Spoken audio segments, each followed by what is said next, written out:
우리 기도하겠습니다. 존귀하신 주 하나님께서 이 한 시간을 복 주시고 은혜를 더해 주시기를 원합니다.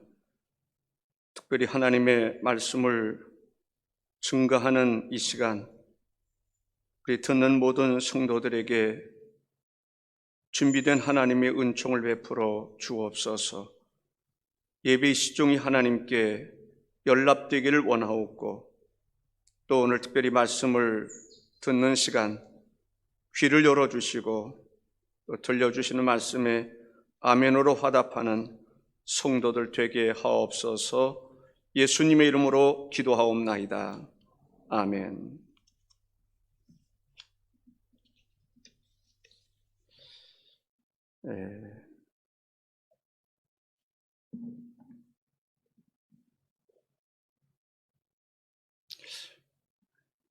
주일마다 이제 성경의 내용을 차근차근 이렇게 전하는 과정에서 특히 이제 남유다와 북이스라엘 두 나라를 왔다 갔다 하면서 이렇게 가르칠 때에 좀 혼돈이 될 때가 없지 않아 있을 것 같습니다. 그러니까 설교는 본문의 말씀을 통해서 첫째, 둘째, 셋째 이렇게 핵심적인 이야기를 전하면 또 전하기도 쉽고 또 듣는 사람도 이해하기가 쉬운데, 물론 이제 그 성경의 어떤 그 어느 정도의 지식이 있는 분들은 은혜가 더 될 수도 있지 않을까라는 생각도 해 봅니다. 그 아하방 시대, 아하방의 부인이 누구였죠? 이세벨이었습니다. 이세벨이 그 아하방과 결혼을 하면서 가져온 종교가 뭐였죠? 이 바알과 아세라 우상이었습니다. 이세벨의 영향이 얼마나 컸는지 아하방도 이세벨의 상당한 영향 속에서 이세벨을 쫓아서 이스라엘의 선지자들과 또 하나님의 백성들을 괴롭게 하고 또 죽이도록 하고 핍박하게 했던 것을 볼 수가 있습니다. 그러한 그 아하방과 이세벨에 대해서 하나님이 심판을 내리시는 것을 볼 수가 있습니다. 결국은 이제 하나님의 심판에 따라서 아하방도 이세벨도 죽게 됩니다. 그때 당시에 그 아하방 시대에 오늘로 말하면 이 중앙정부 국가의 그 공권력 이런 것들이 얼마나 강하게 세게 역사를 했는지 그 중앙정부에 의해서 이 모든 백성들이 이스라엘 하면 무슨 생각이 듭니까? 하나님을 섬기는 하나님의 백성들이잖아요. 특별히 하나님의 선택받은 백성들이지 않습니까? 그런데 하나님을 저버리고 바알신, 아세라신을 거의 전 국민들이 다 섬긴다. 공권력의 그 힘에 의해서 이스라엘 백성들이 하나님의 백성의 자리에서 떠나서 우상을 숭배하는 그러한 나라가 되었고 백성이 된 것을 볼 수가 있습니다. 좀 전에 말씀드렸던 것처럼 그 원인이 바로 이세벨에게 있었고 또 아합에게 있었습니다. 그래서 하나님께서 이 아합의 그 악함을 보시고 재앙으로 쓸어버리시겠다, 그렇게 말씀하셨고 또 이세벨에 대해서는 개들이 이스라엘 성읍 곁에서 이세벨의 시체를 먹을 것이다. 예언했던 그대로 이루어졌던 것을 볼 수가 있습니다. 또 하나님께서 선지자를 통해서 아합 왕에게 하나님의 심판을 선포하게 됩니다. 그때 아합 왕이 그 죄를 뉘우치게 됩니다. 또 하나님은 어떤 죄를 지었던지 죄를 뉘우치는 사람들을 벌을 내리지 아니하시고 벌을 유예시키시고 또 기회를 또 주시는 경우들을 볼 수가 있습니다. 열왕기상 21장 28절과 29절에 이렇게 말씀하고 있습니다. 다 같이 한번 읽습니다. 여호와의 말씀이 디셉 사람 엘리야에게 임하여 이르시되 아합이 내 앞에서 겸비함을 내가 보느냐.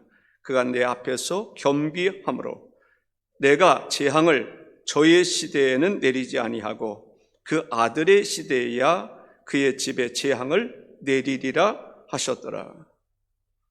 아합 왕이 회개치 않았더라면 당대에 하나님께서 재앙을 내렸을 터인데 그가 회개하는 마음을 가졌을 때에 하나님께서 재앙을 미루셨던 것을 볼 수가 있습니다. 북이스라엘에 이러한 역사가 있을 때에 남유다에는 어떤 일들이 일어났었는지에 대해서 좀 말씀을 드리겠습니다. 혹시 아사 왕에 대해서 기억을 하시는 분이 있을지 모르겠습니다. 이 아사가 왕이 되었을 때에 나라의 우상을 다 제거했습니다. 우상을 없애버리는 거죠. 사실은 한 국가의 우상을 없애버린다? 이것은 결코 쉬운 것이 아닙니다. 종교적인 것이지 않습니까? 이 이스라엘 백성들이 나름대로 가졌던 종교를 확 바꿔놓는다? 결코 쉬운 일이 아닙니다. 아사왕은 국가를 새롭게 하기를 원했어요. 저는 문득 그 생각이 들었습니다. 우리가 이승만 대통령이 바로 그런 꿈을 꿨던 거죠.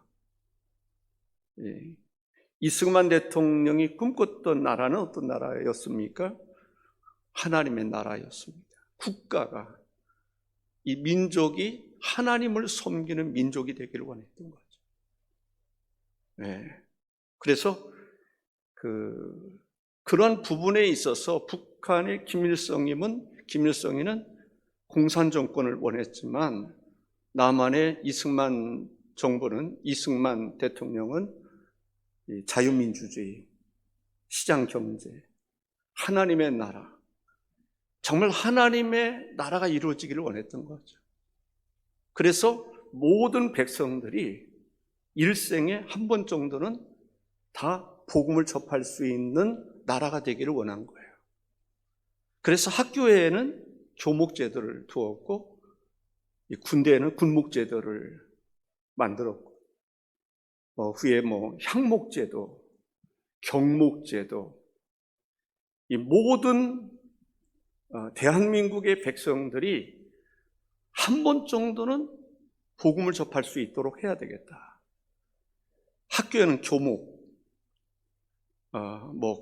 군대에는 군목, 향토위협군에는 향목, 경찰에는 경목, 이러한 제도를 만들었는데 이러한 제도는 엄청난 일이었습니다. 저는 아사 왕을 생각할 때 바로 이 하나님을 믿는 신앙으로 이스라엘을 새롭게 만들고 싶었던 그런 사람이라고 생각합니다. 남유다는 이런 아사 왕과 같은 이러한 다윗의 길로 행하는 그의 아들 여호사밧을 비롯해서 다윗의 길로 행하는 그러한 왕들이 있었던 거죠. 그런데 북이스라엘은 10지파인 북이스라엘, 아무리에 의해서 이 사마리아를 수도로 삼지 않습니까? 그래서 아무리 왕조라고 하는 이야기를 한 적이 있습니다. 그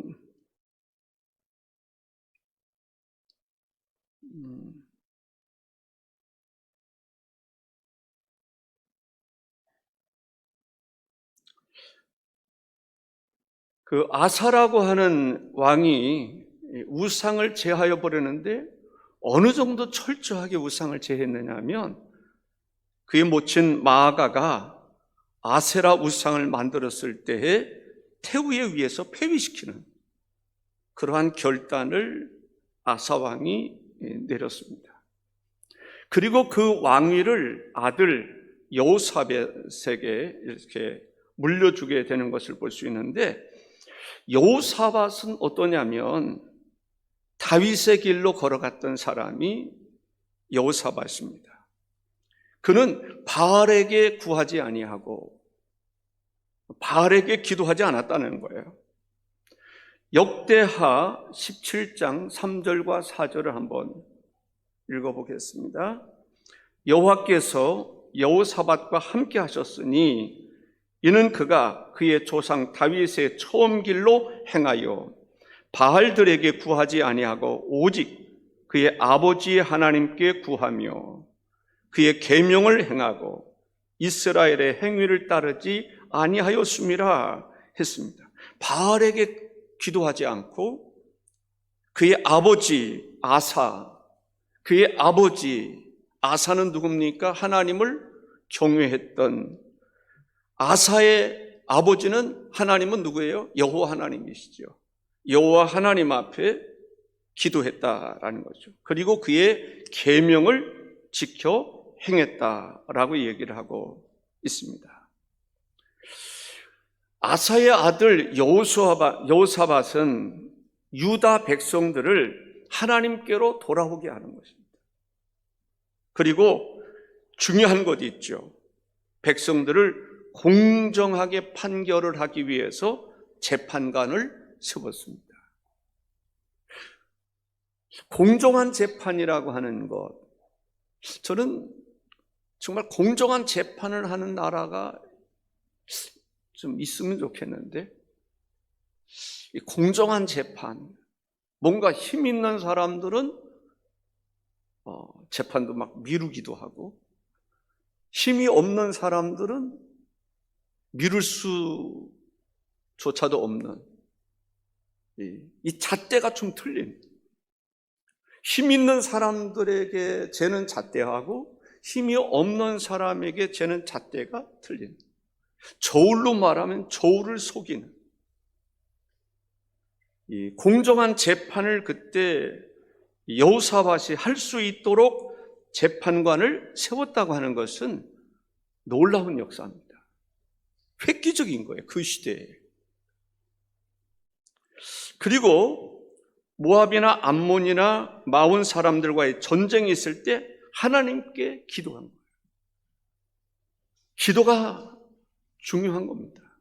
왜냐하면 그리스도인들에게 하나님이 살아 역사하신다고 믿는 사람들에게 있어서 기도가 중요한 거예요.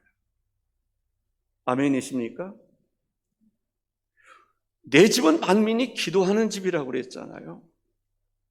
기도가 얼마나 중요한지 몰라요. 북이스라엘은 지도자가 있는데 기도를 안 해. 우상에게 기도해. 하나님과 거리를 두고 우상을 가까이 하고 우상을 숭배하고. 그러나 그래도 남유다의 경우는 아사와 같이 여호사밧과 같이 하나님을 경외하는 그런 사람들이 있었음을 보게 됩니다. 그래서 하나님의 역사는, 하나님의 구원의 역사는 북이스라엘 10지파를 통해서 역사하지 않고 남유다를 통해서 역사합니다. 10지파인 북이스라엘은 완전히 산산이 흩어져 버립니다. 국가의 형태조차도 없습니다. 남는 것은 남유다를 통해서 역사하시는 것을 보게 됩니다. 지금도 저는 그렇게 생각합니다. 지금도 하나님의 구원의 역사는 하나님을 신뢰하고 하나님을 경외하고 하나님께 기도할 줄 아는 그 사람들을 통해서 지금도 하나님의 구원의 역사는 이루어진다라고 하는 것을 알 수가 있습니다. 그런데 여호사밧이 아주 잘못한 것이 있습니다. 이런 것이 매우 중요합니다. 여호사밧이 잘못한 것이 있어요. 그게 뭔지 아십니까? 북이스라엘과 관계를 갖는 것입니다. 북이스라엘과 관계를 갖는 것이 좋은 거 아닙니까? 서로 협력하는 게 좋은 게 아닙니까? 라고 생각할 수 있어요. 왜? 북이스라엘 10집하고 남유다는 2집합니다. 어떻게 보면 다 형제들 아닙니까? 형제들의 그 후예들 아닙니까? 북이스라엘과 관계를 갖는 것이 아마 바른 신앙관이 없는 사람들은 그거 어떠냐? 그들과 같이 결혼하는 거 뭐 잘못된 거냐? 라고 생각할지 모릅니다. 그러나 하나님의 관점에서 볼 때는 매우 부적절한 것이었습니다. 잘못된 것이었습니다. 좀 전에 말씀드렸던 것처럼 북이스라엘은 바알 신앙을 저버리지를 못합니다.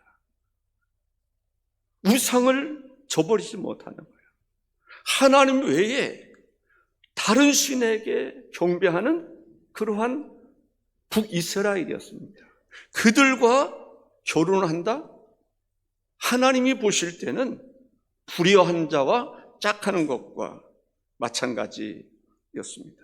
다시 말한다면 아합의 가문, 아합의 부인이 누구라고요? 이세벨. 이세벨이 무엇을 섬겼다고요? 바알신과 아세라신을 섬겼습니다. 그런데 바알신과 아세라신을 섬기는 그 바알의 가문과 결혼했다고 하는 것은 결국은 우상과 짝하는 것이었다라고 하는 것을 알 수가 있습니다. 비록 친인척 관계를 할지라도 그 관계에서 그 관계에 속한 사람들이 불의를 행한다면, 하나님이 보실 때 악을 행한다면 그 악을 행하는 것과 짝하는 것을 하나님은 싫어하신다라고 하는 것을 볼 수가 있습니다. 역대하 18장 1절에 이렇게 말씀하고 있습니다. 한번 읽습니다.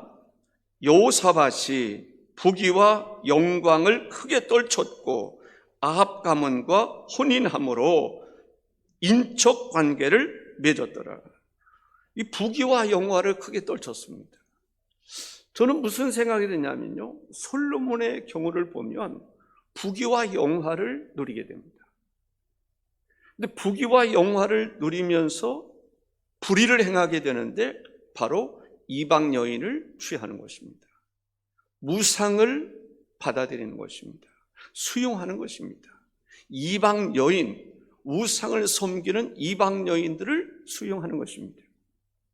그래서 젖과 꿀이 흐르는 땅, 하나님의 도성 예루살렘이 있는 성전이 있는 그곳에 온갖 우상들이, 신전들이 다 들어오는 이방 신전의 박물관이 되는, 그것을 하나님이 보실 때는 악한 것이죠.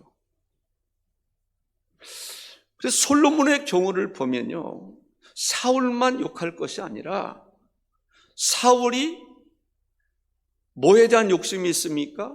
자기 아들에 대한 욕심이 있습니다. 아들이 자기를 이어서 왕이 되기를 원하는 거예요. 그래서 아들이 요나단이 왕이 되는 과정에서 장애물이 되릴 수 있는 다윗을 제거하고 싶은 거예요. 솔로몬도 부귀와 영화를 누리면서 여로보암이 뛰어난 인물이 아닙니까? 그때 솔로몬이 여로보암을 죽이려고 합니다. 사울이 다윗을 죽이려고 했던 것처럼. 그러나 여기서 우리는 기억해야 될 것은 사람이 아무리 죽이려고 해도 하나님의 역사를 바꿔놓을 수는 없다라는 것입니다. 하나님께서 여호수아를 붙잡고 계시고 하나님께서 다윗을 붙잡고 계실 때에 그를 해할 수가 없었다고 하는 것을 볼 수가 있습니다. 여호사밧의 잘못이 뭐라고요? 아합 가문과 결혼을, 인적 관계를 맺은 거예요. 결국은 아합이 이세벨을 받아들이면서 이스라엘을 우상을 숭배하는 국가로 만들어 버렸어요. 그럼 여호사밧이 아합 가문과 결혼하게 함으로 이세벨의 영향으로 인해서 우상을 숭배했던 그 우상을 다시 남유다가 흡수하는, 받아들이는 그러한 일들이 일어났던 것을 보게 됩니다. 하나님이 가장 싫어하는 것은 우상입니다. 하나님 나 외에 다른 신을 두지 말라고 그러지 않았습니까? 하나님 외에 우상을 섬기지 말라고 그러지 않았습니까? 우리 마음을 일컬어서 하나님이 거하는 성전이라고 말씀하고 있습니다. 그런데 하나님이 거하는 성전된 우리 마음에 하나님이 아니 계시고 더러운 사탄이 들어와 있다, 우상이 들어와 있다, 하나님이 보실 때에는 그것이 가장 악하다라고 하는 것입니다. 또 한 가지 잘못한 것이 있습니다. 이 전쟁에 참여하는 것입니다.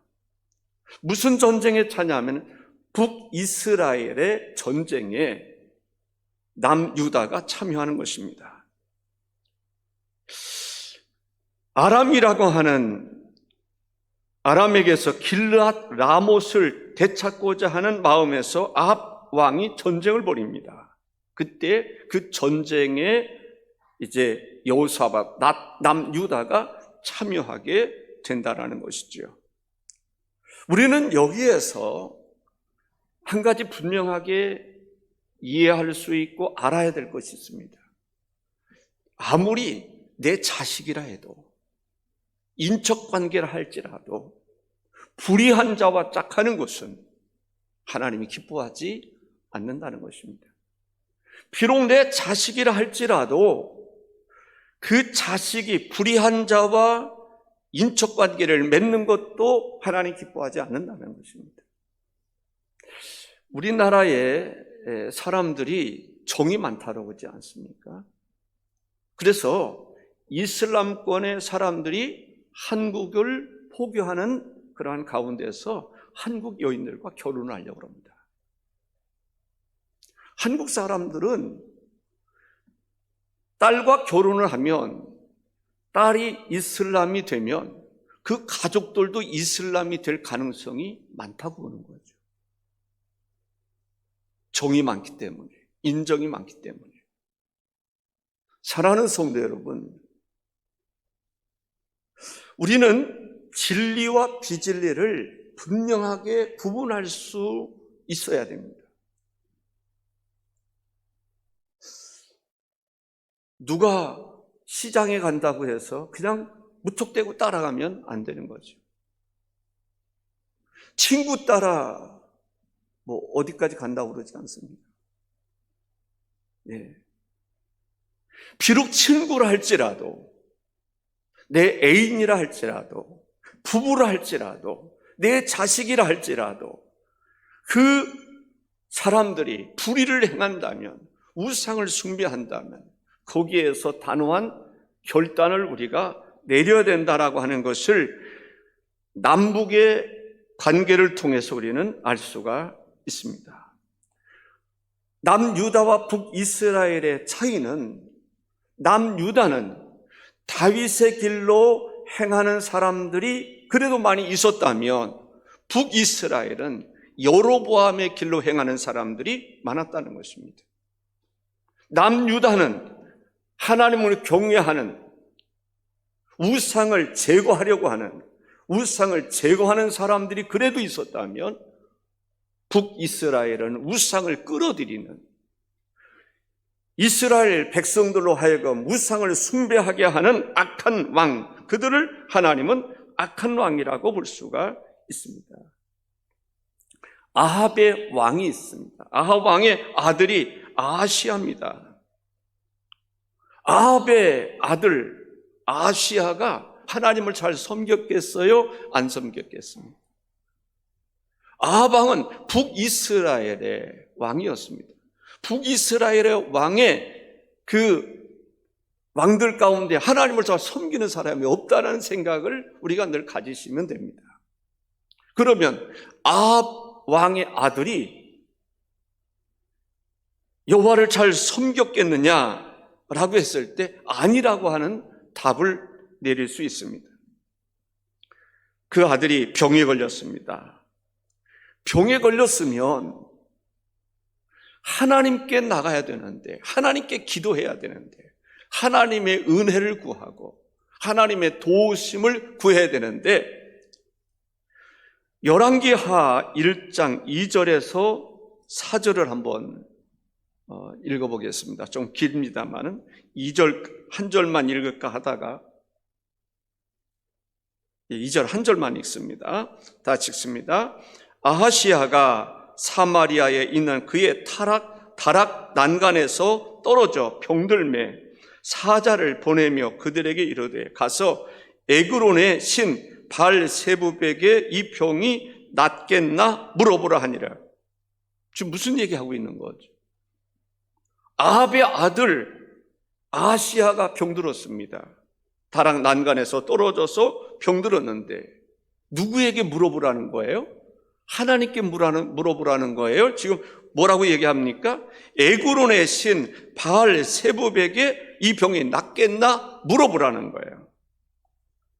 그때 여호와의 사자가 디셉 사람 엘리야에게 이르되 너는 일어나 올라가서 사마리아 왕의 사자를 만나 그에게 이르기를 이스라엘에 하나님이 없어서 너희가 에그론의 신 바알세부백에 물으러 가느냐? 그러므로 여호와의 말씀이 내가 올라간 침상에서 내려오지 못할지라 내가 반드시 죽으리라 하셨다 하라. 엘리야가 이에 가니라.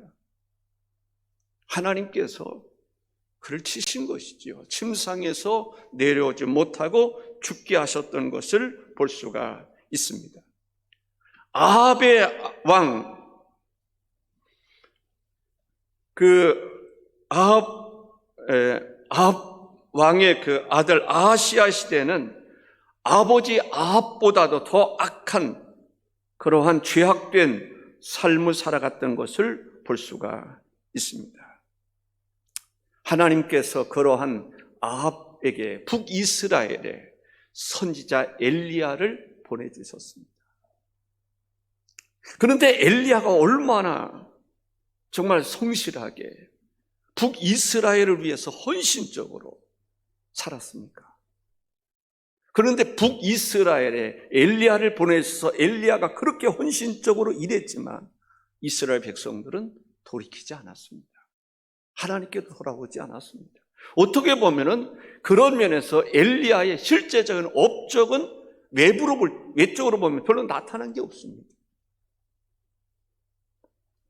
그 다음에 하나님께서 엘리야를 하늘로 승천하게 하시고 엘리사를 통해서 북이스라엘에서 활동하게 하시는 것을 볼 수가 있습니다. 오므리 왕조에 대한 얘기를 했습니다. 오므리 왕조는 뭐라고요? 오므리와 오므리의 아들 아합과 아합의 아들 아하시아와 또 그 아들 요람 왕 시대를 아므리 왕조다. 또 때로는 아합 왕조라고 이렇게 부르기도 합니다. 엘리야, 다시 말씀드린다면 헌신적으로 북이스라엘을 위해서 때로는 싸우면서 영적인 고독한 힘겨운 싸움을 싸웠던 것을 볼 수 있습니다. 하나님은 그를 불수레를 통해서 하늘로 올라가게 하셨습니다. 그 다음에 하나님께서 엘리사를 보내셔서 엘리사로 하여금 역사를 이루게 하셨던 것을 볼 수가 있습니다.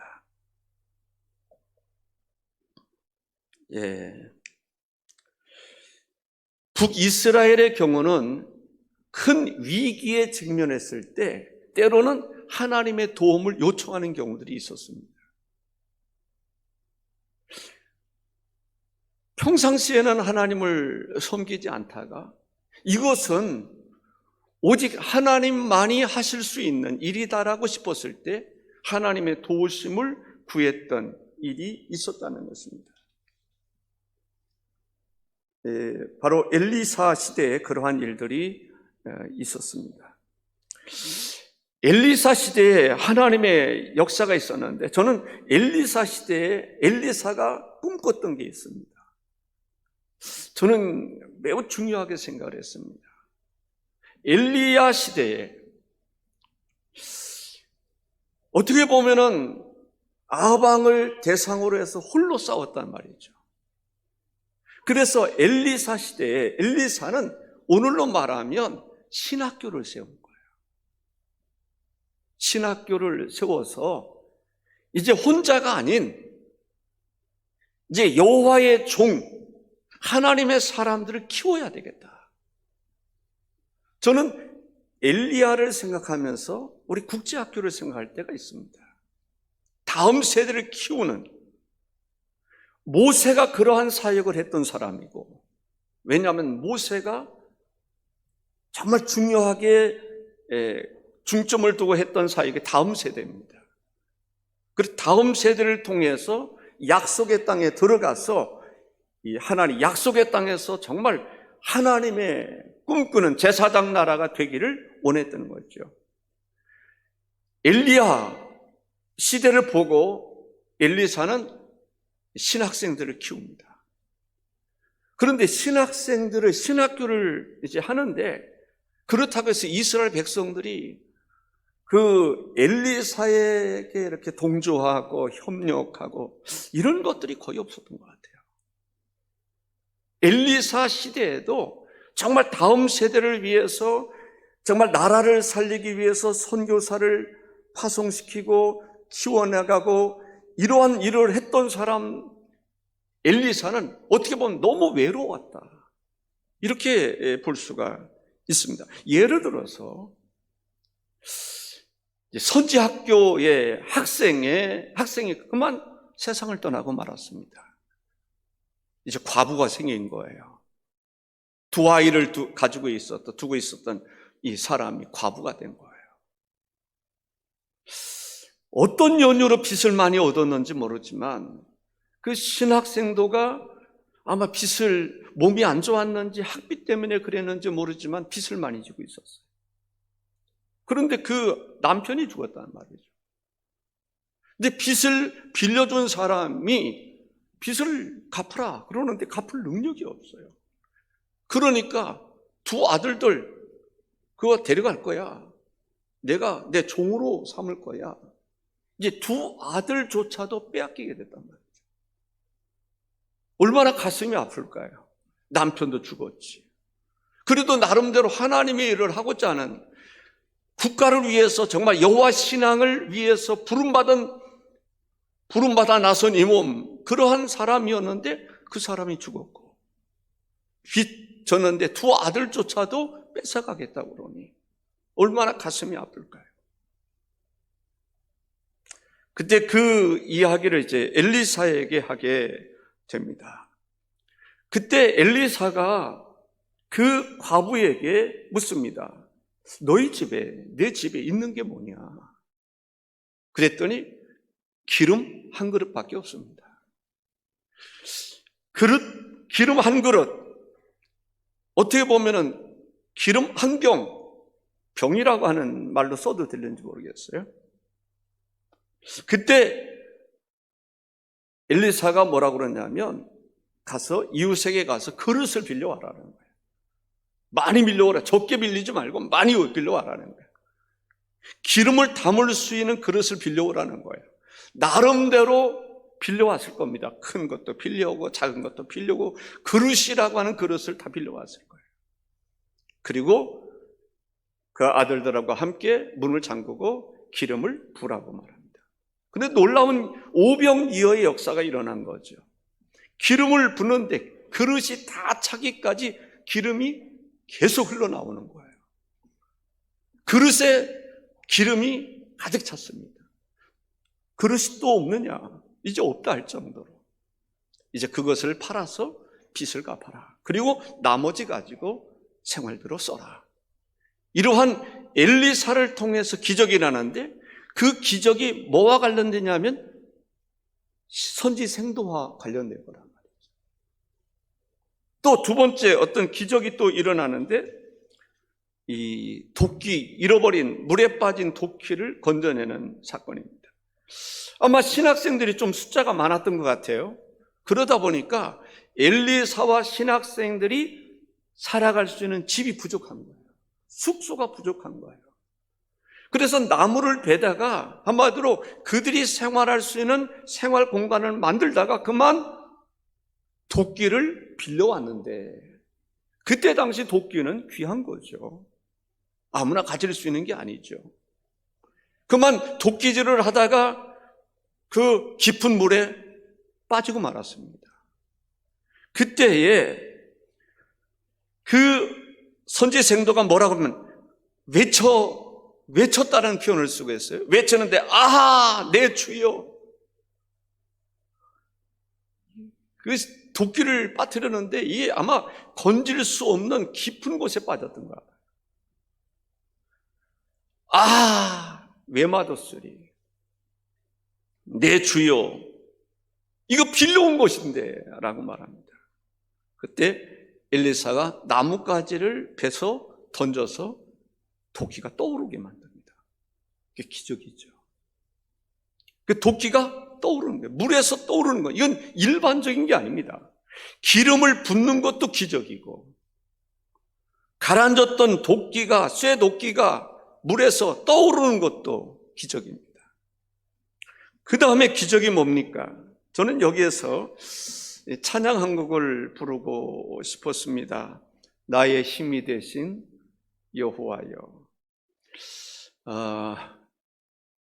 우리 김수 집사님이 불러주시면 더 좋은데 1절, 2절 한번 불러보겠습니다. 나의 힘이 되신 여호와여. 우리 반주가 없더라도 그냥 한번 불러보겠습니다. 또 한 사건이 나오는데 바로 나아만 장군. 아람의 나아만 장군이 문둥병 걸렸단 말이죠. 그때 하나님께서 엘리사를 통해서 나아만 장군의 문둥병을 고쳐주시는 것을 보게 됩니다. 아람 왕 적군입니다. 적군의 군대 장관이 문둥병에 걸렸습니다. 상세한 것은 좀 생략한다 하더라도 중요한 것은 나아만 장군의 신앙 고백입니다. 열왕기하 5장 15절을 우리 다 같이 한번 읽습니다. 나아만이 모든 군대와 함께 하나님의 사람에게로 돌아와서 그의 앞에 서서 이르되 내가 이제 이스라엘 외에는 온 천하에 신이 없는 줄을 아나이다. 청하건대 당신의 종에게서 예물을 받으소서 하니. 지금 무슨 얘기가 이루어지고 있습니까? 이스라엘 백성들은 신앙 고백이 없어요. 그런데 오히려 이방 사람인 나아만 장군이 신앙 고백을 하는 거예요. 이스라엘 백성들, 아까 말씀드렸던 것처럼 엘리사 시대에도 그 유명한, 그 훌륭한 엘리 선지자에게 협력한 사람들이 별로 없어요. 엘리사 역시 마찬가지입니다. 다음 세대를 위해서 선지학교를 세우고 그렇게 해도 이스라엘 백성들에게서는 그렇게 협력이 없어요. 그래서 그 시대에 선지학교가 어려웠고 선지 신학생들이 어려움을 겪습니다. 그 어려움을 겪었던 이야기들을 지금 하고 있는 것입니다. 다시 말한다면 신학교 건축을 해야 되는데 백서들은 관심이 없어요. 오히려 그렇기 때문에 신학생들이 나무를 베다가 집을 져야 하는 그런 상황이었습니다. 그런 상황 속에서 엘리사를 통해서 여전히 역사하시는 하나님, 나만 장군이 신앙의 고백을 합니다. 무슨 고백을 합니까? 내가 이제 이스라엘 외에는 온 천하에 신이 없는 줄을 아나이다. 여호와 하나님 외에는 참 신이 없다는 것을 지금 나만 장군이 고백하는 것입니다. 이 말씀을 준비하면서 보니까 참 이스라엘 백성들에게 부끄러운 모습이 엘리야 시대에도 엘리사 시대에 여전히 있다는 것을 볼 수가 있습니다. 남유다에서 여호사밧의 장자 여호람이 왕위에 오르게 됩니다. 자신이 왕위에 오르게 되자 이제 그 아우들과 신하들 중에 몇 사람을 죽입니다. 남유다 여호람은 아버지 여호사밧의 선한 길을 따르지 않고 북이스라엘 아방처럼 악한 길로 행하는 것을 볼 수 있습니다. 그 원인을 우리가 볼 수 있습니다. 그 원인이 뭐라고 좀 전에 말씀을 드렸습니까? 북이스라엘의 아합의 딸인 아달랴를 아내로 삼았다는 것입니다. 지금 남유다가 지금 문제가 있는데 여호와를 섬기지 않았던 그 이유 중에 하나가 결혼 문제입니다. 이방 여인 이세벨의 딸 아합의 딸을 아내로 맞이한 거예요. 지금 북이스라엘에 무엇 때문에 망했습니까? 하나님에게서 멀어졌습니까? 하나님을 섬기지 않고 이세벨을 통해서 우상을 들어왔단 말이죠. 그런데 남유다 아사와 여수압을 통해서 지금 하나님을 잘 섬기던 그 나라가 지금 또 무슨 문제를 일으킵니까? 무상을 숭배하는 바알신을 섬기는 이세벨의 딸을 아내로 맞이하면서 또다시 남유다조차도 영적으로 타락하게 하는 것을 볼 수가 있습니다. 사랑하는 성도 여러분, 오늘 우리들의 이러한 상황을 비추어 보고 우리들은 어떤 삶을 살아야 되는가? 철저하게 나 외에는 다른 신을 두지 말라고 했던 그 계명처럼 그것이 바로 내 인척관계라 할지라도 여호와를 섬기는 사람과는 다윗의 길로 행하는 사람과는 우리가 같이 할 수 있는 길이지만 그렇지 않은 사람과는 관계를 멀리해야 된다, 끊어야 된다라고 하는 것을 볼 수 있습니다. 특별히 우상에 관해서는 그렇습니다. 신앙에 관해서는 분명한 노선을 걸어야 된다라고 하는 것을 우리가 알 수가 있습니다. 우리 이 말씀을 생각하면서 기도하겠습니다. 주 하나님 아버지, 하나님께서 남유다 아사를 비롯해서 여호사밧, 여호와를 잘 경외하는 다윗의 길로 행하는 사람이 있는 반면에 북이스라엘은 하나님 우상을 숭배하고 불의를 행하는 그러한 지도자 왕들에 의해서 백성들조차도 그 영향을 받게 되는 것을 볼 수 있습니다. 심지어 남유다라 할지라도 북이스라엘과 연합하여 이세벨의 딸 아합의 딸과 결혼함으로 남유다조차도 하나님에게서 멀어졌던 그러한 일들을 보게 되는데 이것이 오늘 우리들에게 어떤 교훈이 되고 어떤 말씀이 되는지를 우리가 잘 헤아릴 수 있도록 인도하여 주옵소서. 신앙 문제뿐만 아니라 사상적인 문제나 매사의 모든 일에 우리가 항상 여호와를 경외하며 주의 진리와 더불어 살아가는 성도들이 다 될 수 있도록, 그래서 하나님이 함께 하시고 하나님이 복을 주시는 그 은혜 가운데 살아가는 저희들 될 수 있도록 역사하여 주옵소서. 엘리야 시대나 엘리사 시대나 그렇게 탁월한 선지자들의 활동이 있을 때에도 정말 그들은 외롭고 고독하고 힘겨운 삶을 살아갔던 것을 보게 됩니다. 하나님 아버지, 오늘 이 시대도 신실하게 하나님을 쫓아 살아가는 모든 이들에게 은혜를 베풀어 주시고 협력자들을 붙여주셔서 하나님의 역사가 그치지 아니하고 주님 재림하시는 그날까지 계속되어질 수 있도록 역사하여 주시옵소서. 예수님의 이름으로 기도하옵나이다. 아멘.